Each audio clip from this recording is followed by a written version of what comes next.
Apple just announced their latest product, the HomePod. And I just love how when Tim Cook told the audience there's one more thing, he had the slightest giggle. Because he knew, we all knew, what that one more thing was. And after announcing the HomePod, Twitter was already flooded about how people didn't like the name and other people comparing the design of the HomePod to a wired trash can. And to be honest, I'm not a fan of the name either. But out of all of the things announced at WWDC this year, people will be talking about the Apple HomePod the most. Apple claims they will release their HomePod this December, but looking at their past track record, I wouldn't be surprised if it gets delayed. It happened to both Apple AirPods and the Beats X. Apple's site still claims it'll take 6 weeks for your AirPods to arrive, and rumor has it the iPhone 8 or iPhone X is also going to be delayed. Granted, the AirPods are very small and presumably complex, and the iPhone being delayed is just a rumor. I hope Apple doesn't have to delay the HomePod, since it might be a little easier to manufacture. But again, that's speculation. So what exactly is the Apple HomePod? Well, it's Apple's entrance into the smart speaker home voice assistant market. Right now, the two main players are Amazon's Alexa and their suite of speakers and the Google Home.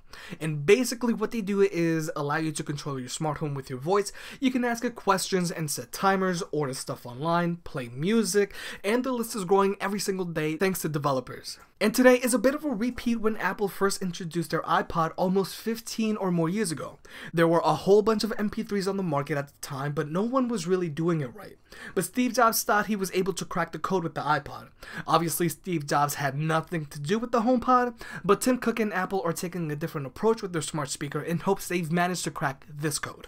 Apple is really focusing on the music and sound quality with their HomePod.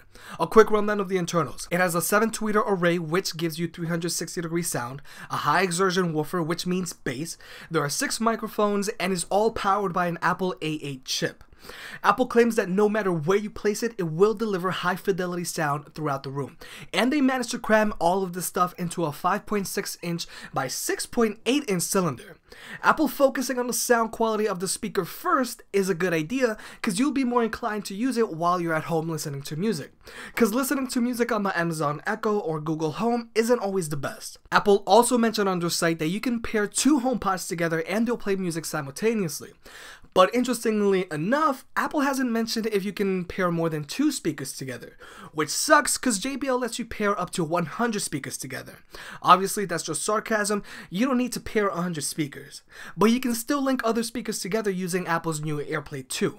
And Apple claims that with their microphone array, the HomePod will be able to hear you say, "Hey Siri," even when the music is playing at full volume. But in order for Apple to really win the smart speaker market, Siri needs to be up to the task. If you compare Alexa, Google Assistant, and Siri together, Siri usually comes in last in terms of helpfulness when you ask it something. I have an iPhone, and when I need to use my voice assistant, I always opt for Google unless I know for a fact Siri will do what I ask it to do. But with everything we saw at WWDC this year, it looks like Apple knows they need to step up Siri, especially with the launch of the HomePod. Now I want to touch on the price and the design of the HomePod. The HomePod will retail for $349 when it's released in December. Google Home, on the other hand, retails for $129.96, and the Amazon Echo retails for $179.99. Obviously, there's a huge price difference between the speakers, but you need to remember Apple is going all in on the sound quality. It's safe to assume the HomePod is aiming for sound quality on the level of the Bose SoundLink Revolve Plus, which I reviewed a few days ago, shameless plug, and retails for $299. But design-wise, I'm not a fan. Yes, it looks like a wired trash can. It's wrapped in a seamless mesh fabric, which Apple claims is for aesthetic design and acoustic performance. But for $349, I don't like it. I would have expected Apple to release something similar to what the Bose SoundLink Revolve Plus looks like. Something made out of aluminum, with maybe a little chrome finish or mirror surfaces like the Apple logos on the MacBooks and on the back of your iPhone. Not this mesh. And the top of the device blinks with the Siri waveform when it starts listening to you. But I feel the placement is off because if you're standing a few feet away and if the speaker is a little high up, you won't be able to see the top of the lights that let you know the speaker is listening to you. From a UI standpoint, there might be a sense of uncertainty not knowing if the speaker is listening to you. The top rim of the Amazon Alexa glows and is much easier to see because of its placement. And when you see the rim glow, you can confidently talk to Alexa and know she's listening to you. The same thing can be said with Google. Since the top is angled towards you, it's a little easier to see the lights. And I wouldn't be surprised if Apple released their HomePod 2 or HomePod Series 2 or whatever with the circular screen on the top of the device next year. I feel the design of the HomePod is another example of Apple's poor design choices like their external battery case and the Mac Pro.